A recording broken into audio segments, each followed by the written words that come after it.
فاسألوا أهل الذكر إن كنتم لا تعلمون.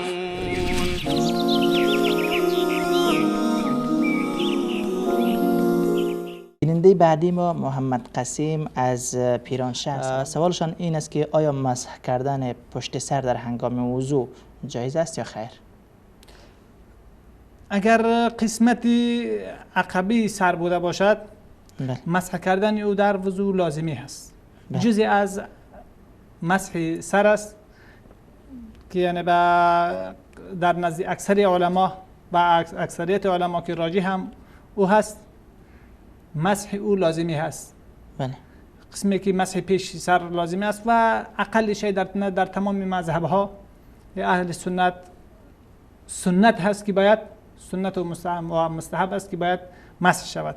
اما اگر مطلبشون گردن بوده باشد، پشت سر گردن مسح رقبه که گفته می شود، این چیزی است که در کتاب‌های در بعض متون فقهی آمده از تحسینات خودی نویسنده کتاب هست و در اصل مذاهب و همچنان در احادیث پیامبر اکرم صلی الله علیه و سلم اساسی ندارد و تنها تحسین بعضی از علما، بعضی از نویسنده ها است. لذا اکثریت علما او را بدعت حساب کردن و بدعت خواندن.